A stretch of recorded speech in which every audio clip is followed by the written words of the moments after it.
Bismillahirrahmanirrahim. Alhamdulillahirabbil alamin.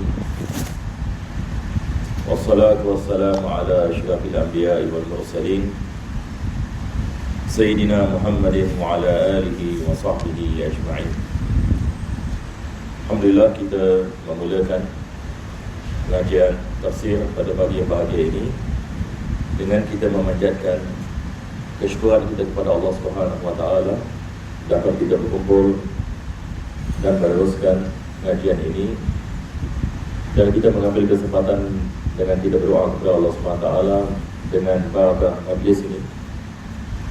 Kita berdoa mudah-mudahan Allah Subhanahu wa taala meningkatkan keimanan dan ketakwaan kita. Mudah-mudahan Allah Subhanahu wa taala mengabulkan segala hajat, memberikan kepada kita syifa daripada segala penyakit, dan menjaga kita daripada segala bala, daripada segala bencana, daripada segala musibah, daripada segala azab di dunia dan akhirat. Dan kita berdoa mudah-mudahan Allah membukakan bagi kita pintu kefahaman dalam agama, dapat kita memahami Al-Quran Al-Karim, dapat kita mengamalkan kandungannya, dan dapat kita menyampaikan kepada yang lain. Dan mudah-mudahan Allah mematikan kita dengan husnul khatimah, dengan barakah Al-Quran Al-Karim, dan membangkitkan kita bersama ahli Al-Quran, dan dimasukkan kita ke dalam syurga dengan barakat dan syafaat Al-Quran Al-Karim, dan ditemukan dengan Nabi kita SAW pada hari kiamat nanti. Amin ya rabbal alamin. Kita masih berada dalam surah An-Nisa, dan pada pengajian kita yang lepas kita telah berhenti pada ayat 54, dan kita belum lagi masuk 55 ya. Ayat-ayat ini seperti mana kita mengatakan sebelum ini, dia membicarakan tentang Ahlul Kitab. Bagaimana Ahlul Kitab mereka menyembunyikan ayat-ayat Allah Subhanahu wa taala, dan mereka tidak beriman walaupun telah sampai kepada mereka kebenaran Nabi Muhammad SAW. Dan daripada sebabnya Allah mengatakan mereka tidak beriman adalah disebabkan hasad mereka kepada Nabi SAW. Maka ayat ini yang seterusnya meneruskan menerangkan tentang golongan ini, yang mana Allah Subhanahu wa taala berfirman, fa'udzu billahi minasyaitonir rajim, فَمِنْهُمْ مَنْ آمَنَ بِهِ وَمِنْهُمْ مَنْ صَدَّ عَنْهُ وَكَفَى بِجَهَنَّمَ سَعِيرًا. Yani Allah Subhanahu wa taala mengatakan sebahagian daripada mereka beriman, sebahagian daripada mereka beriman dengannya. Siapa yang dimaksudkan dengannya? Yaitu dengan Nabi Muhammad SAW. Sebahagian daripada mereka beriman, yakni sebahagian daripada Ahlul Kitab, mereka beriman kepada Nabi SAW. Ada satu kisah yang agak penting juga untuk kita memahami. Saya rasa saya belum ceritakan lagi satu kisah yang berlaku. Nabi SAW apabila dia hijrah ke Madinah, dia sebelum masuk Madinah, dia pergi ke satu tempat namanya Quba. Sebelum Nabi SAW masuk Madinah, dia pergi ke Quba. Saya rasa jemaah kalau yang pergi haji umrah dah pergi. Di sana ada satu masjid namanya Masjid Quba. Masjid ini adalah masjid yang pertama diasaskan oleh Nabi SAW. Dia lebih lama daripada Masjid Nabawi. Betul ke tidak? Nabi SAW sebelum dia hijrah, sebelum dia masuk Madinah, dia masuk di kawasan ini. Kawasan ini dikenali sebagai kawasan Quba. Maka dia mengasaskan sebuah masjid di sana. Sampai hari ini kita ada masjid ini, Masjid Quba. Dan Masjid Quba ini disebut dalam Al-Quran Al-Karim. Allah SWT mengatakan, la masjidun ussisa ala taqwa min awwal yawmin ahaqqu an taquma fihi rijalun yuhibbu an yatatahharu wallahu yuhibbul mutahhirin. Yani Allah mengatakan masjid yang diasaskan dengan ketakwaan, iaitu Masjid Quba. Kenapa Nabi SAW pergi ke Quba, sebab di Quba ini saudaranya daripada ibunya tinggal di sana. Saudara daripada ibunya Aminah. Dan Siti Aminah, beliau ni daripada kabilah Najjar, daripada kabilah Najjar. Jadi mereka, ada sebahagian daripada mereka tinggal di tempat itu. Maka ibu Nabi SAW asal Madinah. Jadi apabila dia sampai di Quba, dia disambut oleh ahli keluarganya di sana. Maka Nabi SAW ini tinggal di sana, dan dia mengasaskan masjid di sana, dan dia melakukan solat Jumaat yang pertama di sana. Solat Jumaat ini yang pertama dilaksanakan di Quba, dan pada ketika itu ada 40 orang. Itu sebab kita dalam mazhab Syafi'i, kita mengatakan solat Jumaat mesti 40 orang, sebab berdasarkan dengan hadis yang berkenaan dengan solat Nabi SAW ini di Quba. Jadi apabila beliau berada di Quba, apa berlaku adalah orang Yahudi ini, dia dah tahu, dah berita dah. Orang Yahudi yang tinggal di Madinah, dia dah tahu berita bahawasanya Nabi SAW telah sampai Quba. Jadi apa mereka buat? Mereka pun keluar daripada rumah mereka untuk berjumpa dengan Nabi. Salah seorang daripada ketua Yahudi ni yang keluar ini, namanya Huyai bin Akhtab. Huyai bin Akhtab. Jadi ini nama ketua kabilah Yahudi Madinah. Maka dia keluar dengan saudaranya, satu orang lagi, dan mereka keluar pada waktu pagi daripada rumah mereka dan berjalan menuju kepada Quba untuk berjumpa dengan Nabi. Apa sebabnya dia nak jumpa dengan Nabi? Sebab dia nak lihat adakah ini betul-betul Nabi. Sebab orang mengatakan dia adalah Rasulullah, Nabi yang terakhir yang diutuskan oleh Allah Subhanahu Wa Taala dan sebagainya. Jadi beliau nak lihat kepada Nabi Muhammad SAW tentang sifat-sifatnya, sebab mereka ahlul kitab, mereka ada kitab Taurat dan mereka tahu sifat-sifat Nabi ini. Jadi apabila dia berjumpa dengan Nabi SAW, dan selepas itu bila dia pulang, yang meriwayatkan ini adalah anak perempuannya. Siapa anak perempuannya? Anak perempuannya namanya adalah Sofia. Sofia meriwayatkan daripada tentang bapanya. Bapanya adalah Huyai bin Akhtab. Anaknya Sofia. Sofia ini adalah isteri Nabi SAW. Betul ke tidak? Nabi berkahwin dengannya. Jadi dia setelah masuk Islam, Sofia setelah masuk Islam, dia menceritakan, dulu bapa aku, apabila Nabi sampai di Madinah, dia keluar daripada rumahnya dan dia nak berjumpa. Tetapi apabila dia balik ke rumah, dia dalam keadaan murung.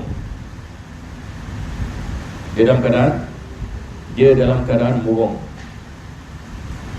Dan kerisauan, mukanya yang penuh dengan kerisauan. Jadi saudara dia menanyakan, wahai Huyai, apa kita nak buat sekarang? Adakah dia yang dimasukkan dalam kitab Taurat? Dia mengatakan, demi Allah, dia adalah dia. Demi Allah, ini dia adalah dia. Jadi mereka pun mengatakan, kalau sekiranya sedemikian, apa kita nak buat sekarang? Adakah kita nak beriman? Adakah kita nak beriman dengannya, ataupun apa kita nak buat? Maka Huyai ini mengatakan, sama sekali tidak, bahkan kita akan memusuhinya sampai akhir hayat kita. Ini yang dia mengatakan. Jadi yang meriwayatkan ini siapa? Ahli keluarga dia sendiri yang masuk Islam nanti. Jadi cuba bayangkan, ini adalah padri mereka, ketua kabilah mereka. Dia yakin bahawasanya ini adalah Nabi yang diutuskan, akan tetapi dia tidak beriman. Nah, jadi ini adalah kisah bagaimana kita lihat mereka berjumpa dengan Nabi SAW dan mereka melihat. Tetapi ada sebahagian daripada mereka yang beriman. Sebahagian daripada mereka yang beriman. Kita ada misalnya ini Abdullah bin Salam. Abdullah bin Salam ini seorang padri juga. Dia pun sama, apabila Nabi sampai di Madinah, dia berjumpa dengan Nabi SAW dan dia melihat sifat-sifat Nabi ada pada dia. Maka lantas dia beriman. kepada Allah Subhanahu Wa Taala, beriman kepada Nabi sallallahu alaihi wasallam. Jadi ada sebahagian yang ahlul kitab yang masuk Islam, walaupun kebanyakan daripada mereka tidak masuk ke dalam agama Islam. Maka di sini Allah mengatakan faminhum,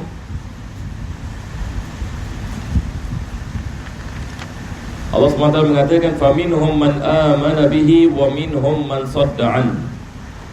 Sebahagian ini daripada mereka yang beriman kepada Nabi sallallahu alaihi wasallam, dan sebahagian daripada mereka yakni memaling daripada masuk ini ke dalam agama Islam.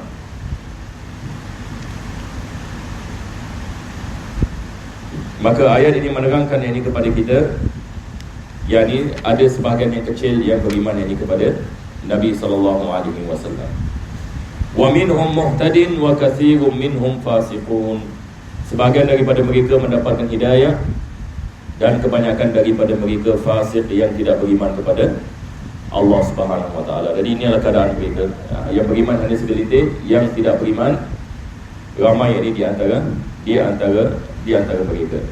Wa kafa bi jahannam sa'ira. Allah mengatakan cukuplah yakni api neraka yang dibakar sebagai akibat yang dibagi kekufuran dan kedegilan mereka.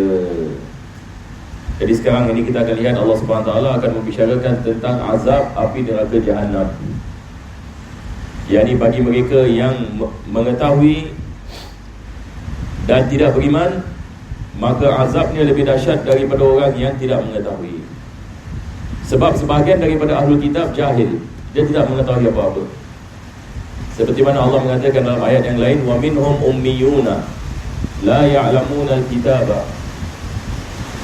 Sebahagian daripada ahlul kitab ummi. Ummi yang maksudnya dia tidak tahu baca, tak tahu tulis, tapi dia ikut-ikut. Dia punya padri mengatakan A, dia ikut A. Padri mengatakan B, dia ikut B, tapi dia pun tak tahu. Ini kita panggil apa? Syirik apa? Taklid. Tiga minggu lepas kita mengatakan syirik ini ada beberapa jenis. Daripadanya ramai orang terjebak dalam taklid, syirik taklid. Syirik taklid maksudnya dia ikut-ikut. Bapa dia sembah bahala, dia sembah bahala. Nampak tak? Bapa dia tidak beriman, dia pun tak beriman. Kita menanyakan kepadanya, kenapa awak tak beriman? Sebab bapa saya tak beriman. Kenapa awak tak masuk Islam? Sebab ahli keluarga saya semua yang bukan Islam. Nampak tak? Jadi ini kita panggil apa? Syirik taklid. Taklid maksudnya ikut-ikut. Jadi sebahagian besar daripada mereka yang mengikuti padri-padri mereka. Tetapi azab yang lebih dahsyat dikenakan kepada siapa? Dikenakan kepada golongan yang mengetahui akan tetapi yang ini dia tidak beriman. Maka selepas itu Allah Subhanahu Wa Taala menerangkan yakni tentang bagaimana azab api neraka Jahannam dikenakan ke atas mereka. Dari ayat yang kita akan baca ini menerangkan kepada kita bagaimana azab Allah Subhanahu Wa Taala dikenakan kepada penghuni neraka. Ini pada hakikatnya kita tidak dapat bayangkan dengan akal fikiran kita. Tidak dapat dibayangkan dengan akal fikiran kita. Pertama sekali, apabila seseorang itu dimasukkan ke dalam neraka, kalau dia kufur kepada Allah Subhanahu Wa Taala, dia akan dibakar selama-lamanya. Ini dia kita dah tak boleh bayangkan. Betul ke tidak? Subhanallah. Na'udzubillah min zalik. Itu sebab ulama kita mengatakan masalah yang paling besar. Apakah masalah yang paling besar wahai jemaah sekalian? Masalah yang paling besar adalah apa? Apabila seseorang hilang bisnes. Masalah yang paling besar adalah apabila seseorang itu mati dalam suul khatimah. Itu adalah masalah yang paling besar. Apa sebabnya? Sebab tidak ada kembali baginya. Betul ke tidak? Kalau seseorang itu mati dalam kekufuran, na'udzubillah min dzalik, tidak ada keampunan baginya dan dia diazab ini selama-lamanya. Ini yang kita takut. Itu sebab ulama-ulama kita paling takut sekali khatimah. Bagaimana dengan penghujung kita? Ini yang paling takut sekali, paling mengerikan dalam kehidupan kita selama 60 tahun ke 80 tahun ke. Detik-detik yang paling menyeramkan adalah bila datangnya malaikat maut. Ini adalah yang paling menyeramkan. Dan paling yang ini mengerikan, sebab pada ketika itu hijab akan diangkat. Kita dah mula lihat apabila Allah Subhanahu Wa Taala mengangkat hijab, ini apa jadi? Kita sudah mula melihat malaikat. Cuba bayangkan, kita lihat ini malaikat datang mencabut, malaikat datang mencabut nyawa. Kita lihat ini iblis yang cuba untuk mencuri keimanan kita pada akhir detik. Maka itu sebab kita memerlukan kepada persiapan. Kalau tak, ini kita susah. Macam mana ini? Satu orang ini kalau tiba-tiba ini lihat malaikat terperanjat dia, boleh menyebabkan pingsan terus. Boleh menyebabkan seseorang pingsan. Yang ni hatta jin yang ni kita lihat dah boleh pingsan, apalagi malaikat. Mana lebih dahsyat? Malaikat yang lebih dahsyat. Cuba bayangkan, Allah mengatakan dalam Al-Quran, apabila datang yakni maut, apa jadi? Fakashafna anka ghita'aka. Allah mengatakan kami mengeluarkan kamu dari hijab. Allah mengatakan, sebab kita ini ada hijab, kita lihat. Apa kita lihat ini? Ada benda kita tak lihat. Betul ke tidak? Kita kalau lihat orang kena sampuk kan, orang kena sampuk jin ni, kita tak lihat jin, tapi kita lihat bagaimana jin ini dia buat kepada orang ini. Betul ke tidak? Tetapi mata kita tak boleh lihat. Jadi ada benda yang kita tidak boleh lihat, tapi dia wujud. Sebab yang ini kekurangan yang ada pada mata kita. Allah Subhanahu Wa Taala dengan rahmatnya menghijabkan kita daripada kita melihat makhluk ini. Cuba bayangkan kalau kita boleh lihat syaitan, agak-agak bagus ke tak bagus? Kalau kita diberikan pilihan, macam mana? Agak-agak nak ke tak nak? Kita pun agak fikir dua kali ya. Ini syaitan macam mana? Kita boleh lihat. Dia kalau datang, kita boleh tahu, oh dia datang, dia sudah datang. Tapi subhanallah, ini daripada rahmat Allah Subhanahu Wa Taala. Jadi kita pun ini hidup tak terkucak-kacir ya, kalau kita lihat makhluk-makhluk seperti ini. Ini adalah ujian daripada Allah Subhanahu Wa Taala. Jadi kembali kepada ayat ini, musibah yang paling besar adalah apabila seseorang itu mati dalam kekufuran. Dia akan dibakar selama-lamanya. Kita tak dapat bayangkan ya, selama-lamanya. Kalau 60 tahun kita boleh bayangkan, 70 tahun boleh bayangkan, 80 tahun boleh, 90 tahun boleh. Tapi selama-lamanya, macam mana ini? Maka selama-lamanya manusia yang ini diazab. Na'udzubillah min dzalik. Kita lihat bagaimana dia diazab. Maka Allah Subhanahu Wa Taala yang ini berfirman, fa'udzubillahi minasyaitanir rajim, innal ladzina kafaru bi ayatina sawfa nuslihim nara. Mereka-mereka yang kufur ini kepada ayat-ayat kami, apa jadi kepada mereka? Sawfa nuslihim nara, kami akan memasukkan mereka ke dalam api neraka. Apabila mereka masuk yang ke dalam yang api neraka, kullama nadijat juluduhum baddalnahum juludan ghairaha liyadhuqul adab. Apabila kulit mereka terbakar, kami akan gantikan kulit yang baru supaya mereka merasa azabnya. Maksudnya ahli neraka ini dia tidak ada mati baginya. Kita kalau di dunia ini misalnya, kalau satu orang itu dibakar, dia akan mati kan? Satu orang itu kalau dibakar, dia akan mati. Apabila dia mati, mayat dah tak rasa sakit lagi. Kalau satu orang itu na'udzubillah dibakar dan mayat itu dia tidak merasa sakit setelah dia mati. Tetapi azab di akhirat ini, dia dibakar tetapi tidak ada mati. Maksudnya kesakitan yang dirasai oleh penghuni neraka berterusan. Tapi bukan itu saja, Allah mengatakan kami menggantikan kulitnya. Jadi apabila kulit dia terbakar, digantikan kulit yang tak terbakar. Lepas itu kulit itu dibakar lagi, lepas itu digantikan lagi, lepas itu terbakar lagi, lepas itu digantikan lagi, lepas itu dibakar lagi, lepas itu diganti lagi. Kenapa? Liyadzuqul adab, Allah mengatakan, supaya tiap-tiap kali kulit itu diganti, dia akan merasai azabnya.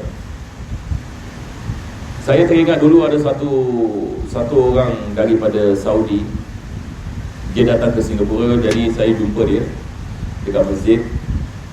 Dia ada kisahkan saya tentang ayat ini. Ini saya nak ceritakan sikit.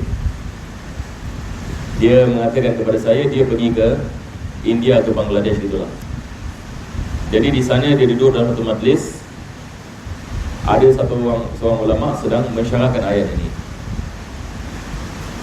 Jadi ulama ini dia mensyarahkan, dia mengatakan ini kulit manusia ini.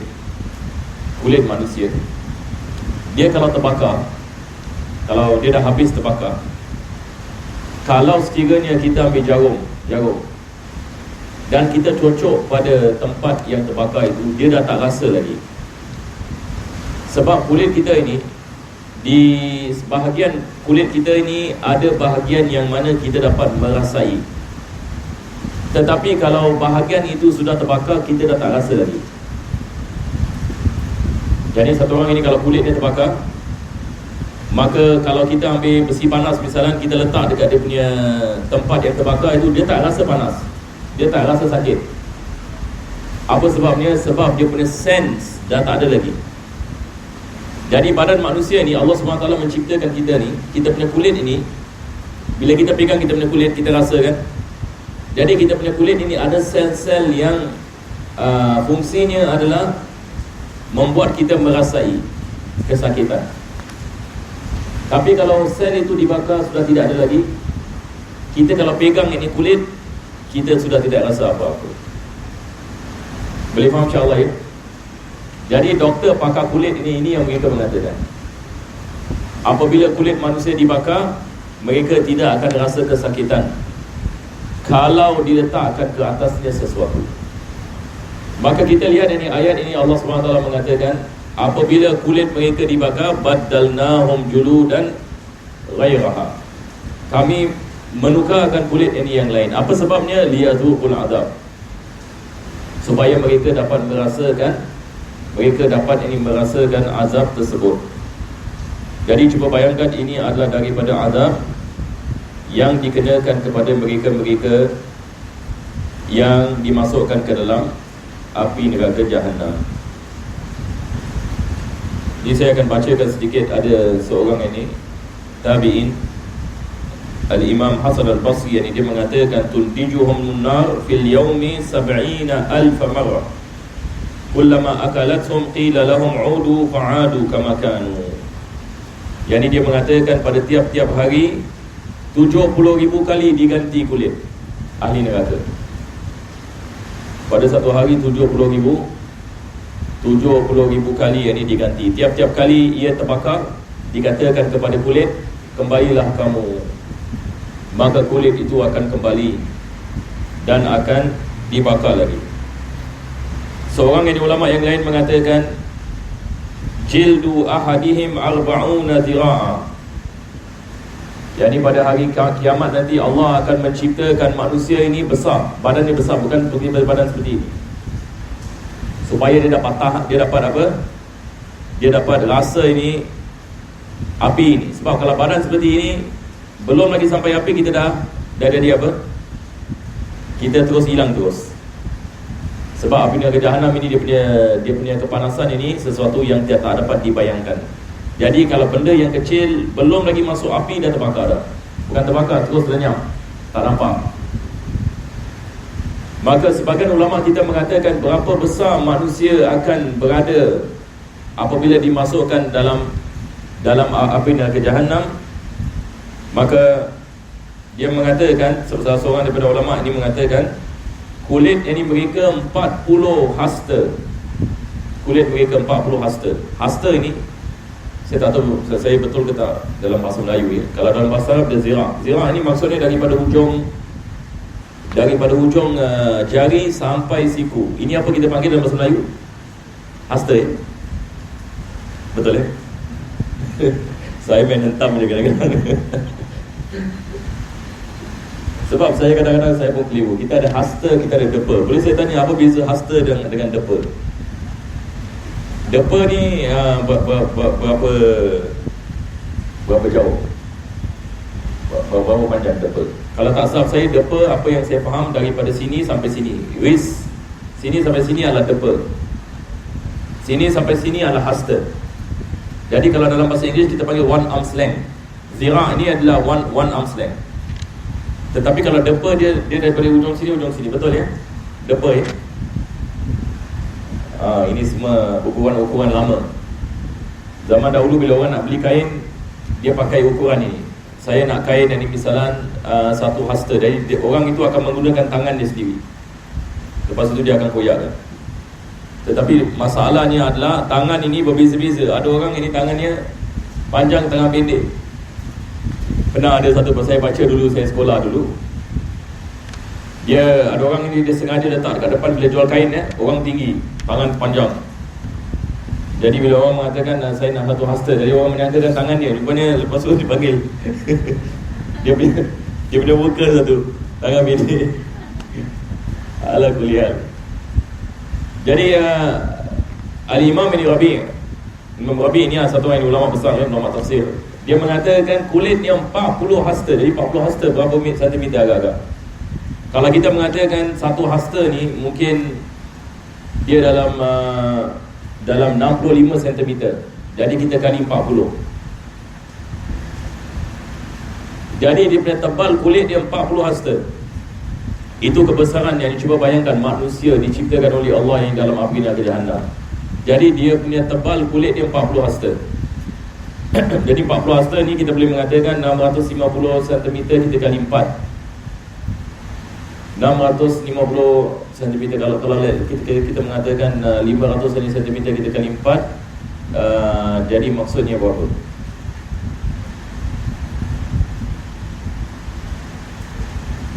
Dua kilometer dalam lingkungan ni 2 kilometer. Itu besarnya, yakni Allah menciptakan badan yakni manusia. Wa batnuhu law wudi'a fihi jabalun lawasi'ahu, dan besarnya perut manusia. Beliau mengatakan kalau diletakkan gunung, dia lebih besar daripada gunung. Kalau diletakkan di gunung, ini dia lebih besar daripada gunung. Ini badan ini manusia pada hari kiamat. Fa idza akalatin naru juludahum badalu juludan ghairaha, dan apabila api itu membakar kulitnya, maka digantikan kulit yang baru. Dan dalam sebuah hadis Nabi SAW mengatakan ya'zumu ahlun nar fin nar hatta inna baina syahmata udhuni ahadihim ila atiqihi masiratu 700 am. Ini kita ada hadis, subhanallah kita lihat hadis ini. Nabi SAW ini mengatakan besarnya badan manusia pada hari kiamat nanti, daripada dia punya telinga sampai dia punya bahu 700 tahun perjalanan. Ini berdasarkan dengan hadis. Daripada dia punya telinga, yang ini dengan dia punya bahu, dia punya jauh 700 tahun yang ini perjalanan. Wa in radudal jilduhu 70 zira'an. Dalam hadis Nabi mengatakan 70 zira'.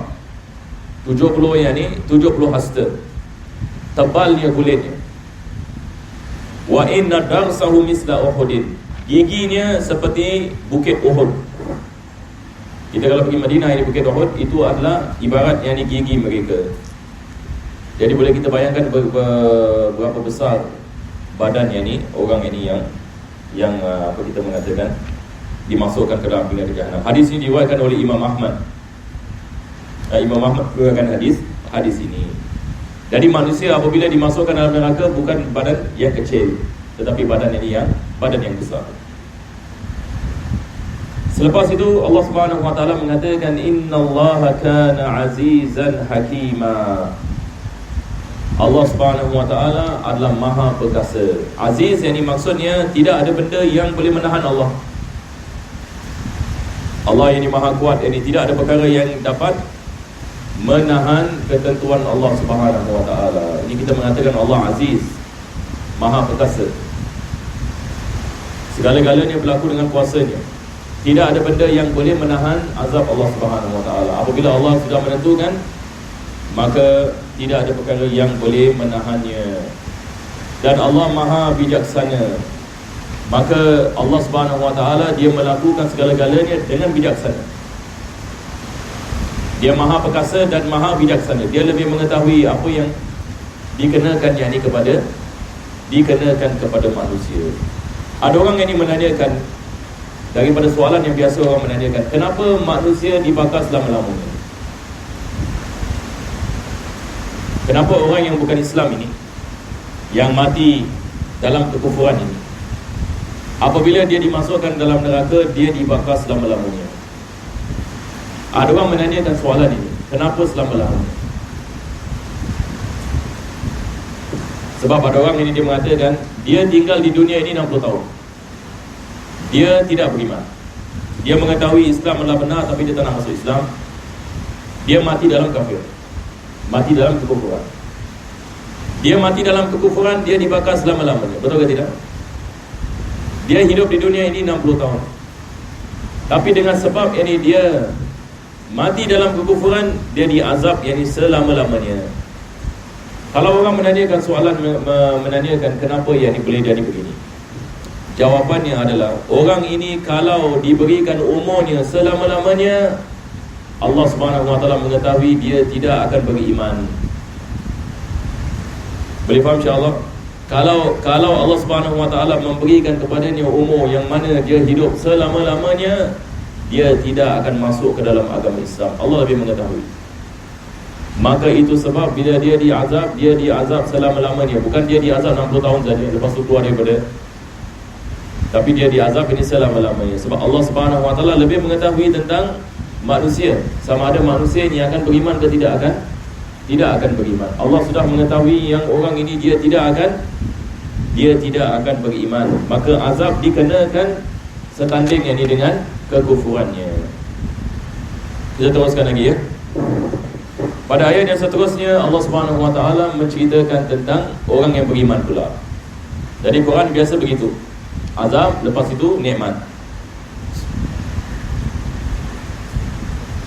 Biasa Quran ini Allah memulakan dengan membicarakan tentang azab, lepas itu membicarakan tentang syurga, lepas membicarakan tentang neraka, datang kisah tentang syurga. Mengajarkan kepada kita kepentingan kita ada dua sifat. Pertama sekali sifat takut, kedua sifat harapan. Kita bila dengar ayat-ayat neraka kita rasa takut, betul ke tidak? Tapi bila kita dengar ayat tentang syurga, kita ada harapan. Maka seorang mukmin ini dia di antara ketakutan dengan harapan. Seorang mukmin adalah dia di antara ketakutan dengan harapan. Ini adalah jalan yang betul. Kalau satu orang takut ada, tapi dia mengatakan saya dah tak ada harapan lagi, ini bahaya. Ini syaitan mengatakan kepada dia, memang betul kau dah tak ada harapan lagi. Nampak tak? Jadi syaitan nak dia putus asa terus. Dia mengatakan buat apa kau solat kalau kau dah tak ada harapan? Buat apa pergi masjid? Buat apa buat ini, buat ini? Akhirnya semua dia tinggalkan. Sebab apa? Sebab dia tidak ada harapan. Ini bahaya. Tetapi kalau orang ada harapan saja tapi tidak ada ketakutan, tak apalah, Allah ampunkan, tak apa. Dia melakukan zina, dia minum arak, dia mengatakan ini orang seperti ini pun ada juga ya. Saya pernah jumpa. Dia mengatakan Allah Maha Pengasih dan Pengampun. Dia boleh minum arak ni tengah mabuk. Dia mengatakan Allah yang ni Maha yang ni memberikan keampunan. Ini pun masalah juga. Dia ada harapan saja tetapi dia tidak ada ketakutan. Semua dia langgar. Tetapi dia mengatakan saya insya-Allah Allah akan ampunkan saya. Dia ada harapan. Kita mengatakan tidak mustahil ini Allah boleh mengampunkan dia. Cuma ini bahaya. Seseorang itu kalau dia terjerumus dalam maksiat, maka maksiat ini menghapuskan iman. Ditakuti kalau seseorang menghadapi sakaratul maut, dia tidak dapat menahan dari ujian yang berat, dia boleh menyebabkan su'ul khatimah. Itu sebab ulama kita mengatakan jangan ada terlalu harapan sahaja dan jangan pula ketakutan sahaja, tetapi mesti ada kedua-duanya. Kita mesti ada ketakutan. Ketakutan maksudnya apa? Kita takut Allah tak terima amalan kita, betul ke tidak? Kita boleh beramal ini, kita boleh solat, kita boleh buat ini, buat ini, tapi kita takut sama ada Allah terima ke tidak. Ada kemungkinan Allah terima, ada kemungkinan Allah tidak terima. Dan kita juga banyak kekurangan dalam amal. Jadi mungkin Allah tak terima, tapi kita meletakkan harapan yang insya-Allah ini Allah akan terima. Jadi kita punya harapan dicampur dengan ketakutan. Boleh faham insya-Allah? Tetapi mana yang sepatutnya lebih banyak, ketakutan ke harapan? Ini saya nak tanya. Siapa boleh tahu? Siapa tahu? Sebab Sebab kita mengatakan dia mesti ada dua kan, dia mesti ada ketakutan, dia mesti ada harapan. Tetapi adakah maksudnya 50-50?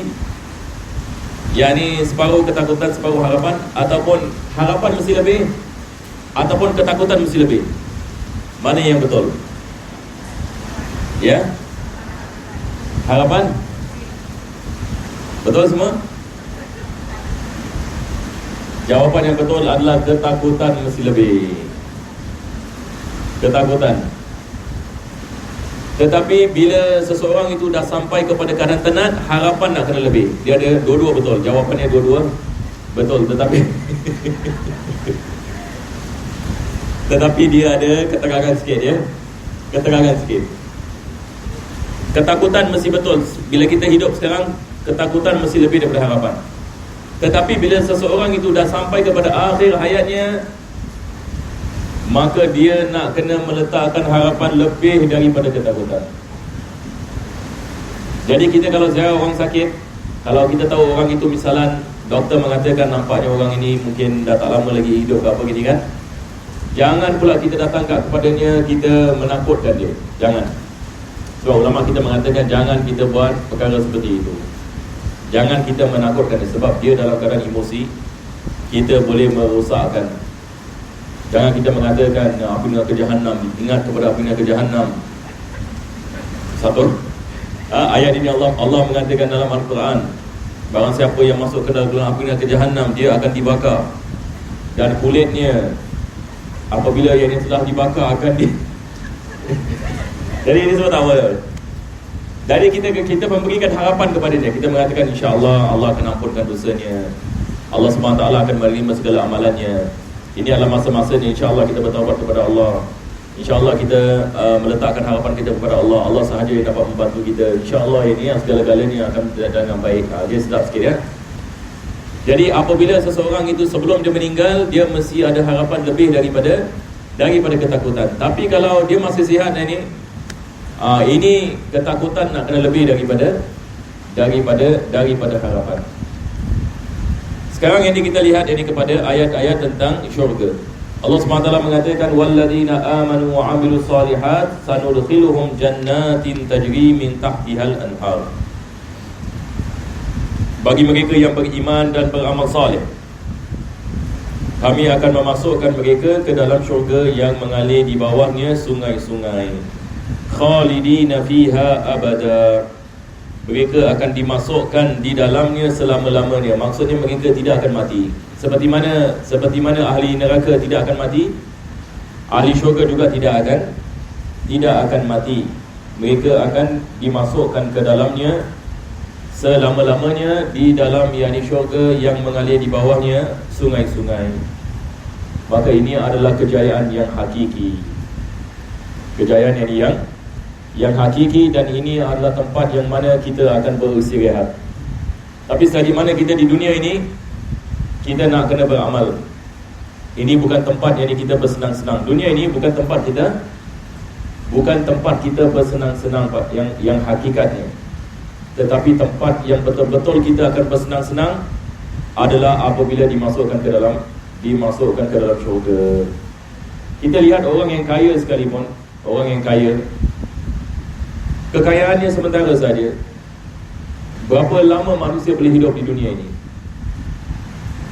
Kita lihat zaman sekarang, kita jarang lihat orang yang umurnya lebih 100 tahun. Mungkin dalam dunia ini mungkin 2 orang saja ada. 2 umurnya telah cecah 100 tahun. Kebiasaan yang manusia akan meninggal dunia, dan manusia mungkin hidup 80 tahun, 90 tahun, yakni 100 tahun. Kalau satu orang itu diberikan kekayaan sekaya-kayanya dan dia meninggal dunia umur 60 tahun sebagai misal, di manakah pergi kekayaannya? Ada orang ini kekayaannya sangat luar biasa. Dia hidup ini dalam keadaan ini kekayaan. Tetapi apabila dia meninggal dunia, apa jadi? Maka segala-galanya dia akan tinggalkan. Kekayaan itu tidak akan memanfaatkan yang ini di dalam kubur. Akan tetapi yang di dalam syurga Allah Subhanahu Wa Taala, apabila seseorang itu dimasukkan ke dalamnya, Masya Allah, dia akan dimasukkan ke dalamnya selama-lamanya. Jadi ini juga kita tidak dapat bayangkan. Dia tidak akan mati. Dan di dalam syurga ini semua yang orang umur sama. Di dalam syurga tidak ada penyakit. Cuba bayangkan. Di dalam syurga manusia tidak memerlukan untuk pergi ke tandas. Tidak ada tandas dalam syurga. Cuba kita bayangkan yang ini keadaan manusia yang hidup tidak ada penyakit. Dan manusia diberikan kekuatan 100 manusia. Diberikan kesihatan, diberikan kekuatan. Jadi kita tak payah fikir nak pergi doktor. Kita tak payah fikir ni appointment yang ni doktor dan sebagainya. Kadang-kadang ini kita sakit kepala, kadang-kadang ini kita sakit hati dan sebagainya. Tetapi ini di dalam syurga yang ini tidak ada doktor, tidak ada penyakit. Cuba bayangkan, tidak perlu manusia pergi ke tandas. Dan manusia ini apa saja dia makan, apa saja ini dia makan, makanan itu yang ini tidak, apa kita mengatakan, memberikan kepadanya kesan. Makanan itu tidak memberikan kepadanya kesan, iaitu dia tidak memerlukan untuk pergi ke tandas. Di dalam Al-Quranul Karim, Allah Subhanahu Wa Taala yang menceritakan qutufuhum daniyah. Daripada nikmat dalam syurga ini, manusia ini kalau dia ingin nak memakan sesuatu, makanan itu akan datang kepada dia. Cuba bayangkan. Boleh kita bayangkan? Dia kalau duduk dekat dia punya taman dekat dalam syurga, dia lihat kepada buah. Hatinya terlintas dalam hatinya nak makan buah. Buah itu, dahan itu datang kepada dia. Ini teknologi belum ada lagi ya. Manusia kalau dia boleh buat teknologi seperti ini, dia pun akan buat, betul ke tidak? You just make intention only, this machine will come to you. Ada tak teknologi? Dia duduk dekat biliknya, dia niat ada nak sesuatu, benda datang. Tapi dekat syurga semua niat. Lepas itu dia ada khadam. Ini Allah mengatakan wildanun mukhalladun. Di mana dia pergi ada orang yang berkhidmat kepadanya. Jadi ibarat ini apa, macam bodyguard. Mana dia pergi semua ada bodyguard, ada dia punya butler. Cuba bayangkan. Lepas itu Allah SWT menceritakan yang ini tentang sungai susu. Boleh kita bayangkan? Sungai yang ini yang mengalir, yang ini bukan air, tapi yang mengalir adalah susu. Kita ada sungai madu. Apa lagi? Kita ada sungai yang ini air, yang ini yang air yang biasa. Dan juga lagi satu sungai arak. Dalam syurga Allah mengatakan ada arak tapi tidak memabukkan. Jadi kita lihat banyak ayat-ayat dalam Al-Quranul Karim menceritakan tentang kenikmatan dalam syurga. Manusia ini hidup umur 30 tahun, tak meningkat dan tak turun. Semua yang ini 30 tahun, uruban atraba. Semua yang ini umurnya 33 tahun. Jadi tidak ada orang tua dalam syurga. Itu sebab kita ada hadis Nabi SAW. Ada seorang tua datang kepada Nabi SAW menanyakan, ya Rasulullah, bagaimana dengan orang tua kalau nanti di dalam syurga? Nabi mengatakan dalam syurga tidak ada orang tua. Orang ini dia menyangkakan dia tak dapat masuk syurga sebab dia orang tua. Maka dia menangis. Nabi SAW mengatakan, kenapa? Dia mengatakan sebab tidak ada orang tua. Nabi mengatakan bukan maksudnya begitu. Maksudnya semua manusia akan dijadikan muda. Apabila dimasukkan dalam syurga ini semua dalam keadaan muda. Itu sebab Nabi mengatakan syurga ini tempat yang mana mata tidak dapat melihat, telinga tak pernah mendengar, dan tidak pernah terlintas dalam fikiran yang manusia. Tetapi Allah menguji kita di dunia ini. Nak syurga mesti ada dia punya apa? Mesti ada dia punya price. Tidak ada benda yang free. Betul ke tidak? Kita kat Singapura ni selalu orang mengatakan nothing is free in Singapore. Semua yang ni, semua nak kena bayar. Parking yang ni pun kena bayar. Kalau ini oksigen yang kita hidup kena bayar pun kena charge juga. Macam charge ni wifi. Tetapi yang ni subhanallah, ini kita lihat Allah Subhanahu Wa Taala dia menyediakan syurga bagi siapa? Bagi mereka-mereka yang pas dia punya ujian. Jadi kita di dunia ini kita sedang menghadapi ujian ini. Jadi soalan kita nak menanyakan kepada diri kita, kita boleh pas ke tak boleh pas ujian ini. Jadi dunia yang kita tinggal ini penuh dengan dugaan, dengan ujian. Tetapi harganya syurga Allah SWT. Jadi itu sebab Nabi SAW mengatakan manusia yang bijak, manusia yang memahami perkara ini. Dia memahami bahawasanya Allah sedang menguji kita sebab kita ada kehidupan yang lebih besar daripada kehidupan yang kita berada di dalamnya sekarang ini. Jadi seorang mukmin yang ni dia tidak terpedaya ini dengan keduniaan, tetapi hati dia sentiasa memikirkan tentang bagaimana dengan keadaan matinya dan bagaimana keadaan selepas mati. Jadi apa kita nak bawa ini selepas mati? Ini di sini Allah mengatakan iman dan amal. Jadi ini yang perkara yang kita harus memikirkan dan usahakan insya-Allah taala. Maka manusia yang berjaya adalah manusia yang kembali kepada Allah dengan iman dan amal dan dimasukkan ini ke dalam syurga Allah Subhanahu wa taala. Mudah-mudahan Allah memberikan kepada kita taufik. Lahum fiha azwajun mutahharah. Ini lagi, ini bab pasangan ya. Dalam syurga ini Allah memberikan ini pasangan yang suci.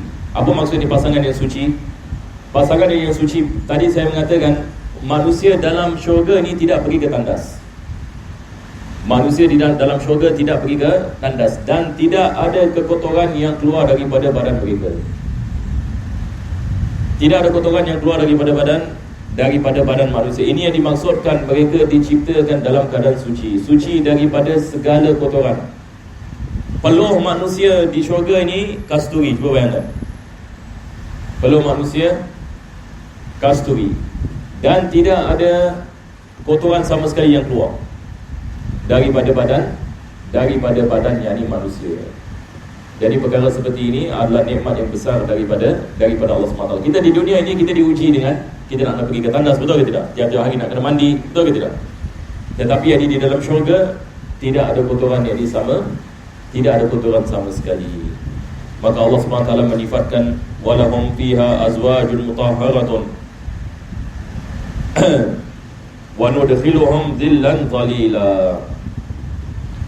Dan kami memasukkan mereka yakni ke dalam syurga ini sentiasa dalam keadaan berteduh. Sentiasa dalam keadaan berteduh. Yang ini maksudnya manusia tidak akan merasakan kepanasan yakni yang menyakitkan. Kita di dunia ini semua yang kita rasa, betul ke tidak? Kadang-kadang yang kita lihat keadaan yang panas. Sebagai Nabi misalnya kita pergi terlalu sejuk dan sebagainya. Tetapi dalam syurga segala-galanya merupakan keindahan. Manusia tidak merasakan apa-apa kepahitan sama sekali. Jadi tadi berkenaan dengan suci ini juga saya nak mengatakan adalah berkenaan dengan manusia dalam syurga. Lendir pun tidak ada. Cuba bayangkan. Jangan cakap kotoran, lendir juga tidak.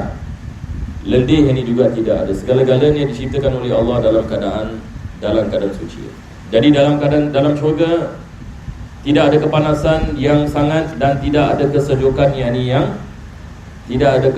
yang sangat. Dalam hadis Nabi mengatakan inna fil jannati la syajaratan yasiru rakibu fi dhilliha mi'atu 'amin la yaqta'uha. Cuba kita bayangkan hadis ini. Nabi mengatakan dalam syurga ada satu pokok syurga ni. Nabi ceritakan pokok syurga ini dia punya besarnya, kalau kuda, orang naik kuda berlari, kuda ini berlari 500 tahun nak merangkumi dia punya circumference. Cuba bayangkan satu pokok ini di syurga ini begitu besar. Ini berdasarkan dengan hadis yang mana diriwayatkan ini oleh Imam Bukhari dan Muslim. Jadi ini adalah daripada perkara yang luar biasa. Kita berdoa kepada Allah Subhanahu wa taala, mudah-mudahan Allah menjadikan kita di antara yang penghuni syurga. Tetapi sebelum syurga juga kita ada apa? Kita ada mizan, kita ada sirat. Kalau kita pada ilmu akidah misalnya, manusia nak tempuh macam-macam dugaan. Kita ni pertama sekali daripada alam roh, betul ke tidak? Selepas itu Allah mengeluarkan kita daripada alam roh kepada alam perut dalam ibu kita selama 9 bulan.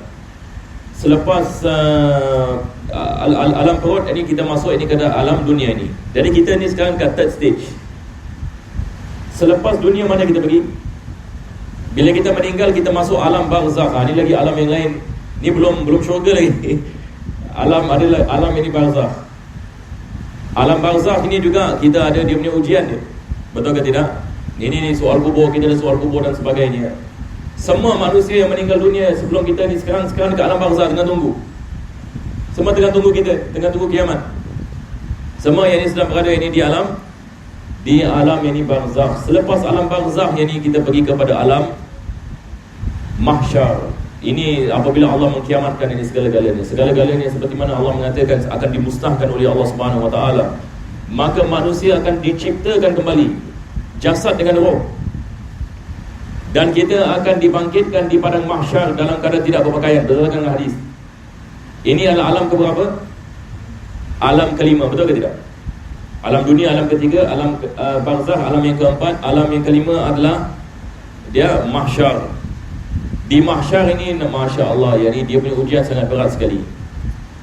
Di mahsyar ini kita ada mizan, amalan kita ditimbangkan. Kita ada hisab, amalan kita dihisabkan. Lepas itu kita ada sirat, titian sirat. Semua orang yang ini nak kena melalui titian sirat. Dia punya tahun ada beribu tahun. Kita hidup di dunia 60 tahun aja. Di barzakh ini wallahualam kita tak tahu berapa lama ini kita duduk di bawah sana. Itu dah berapa tahun. Kalau kita dibangkitkan di mahsyar, beribu tahun.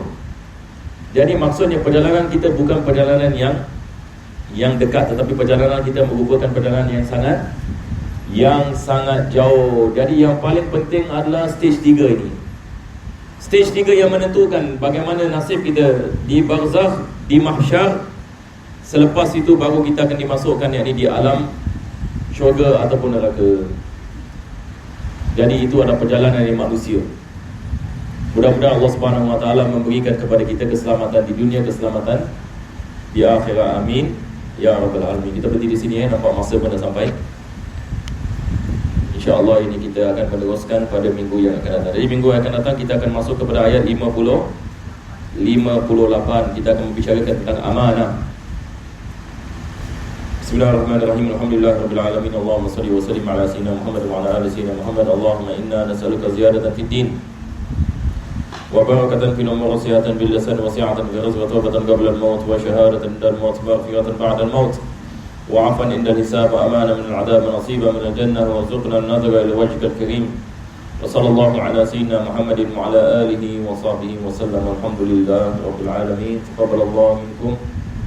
Assalamualaikum warahmatullahi wabarakatuh.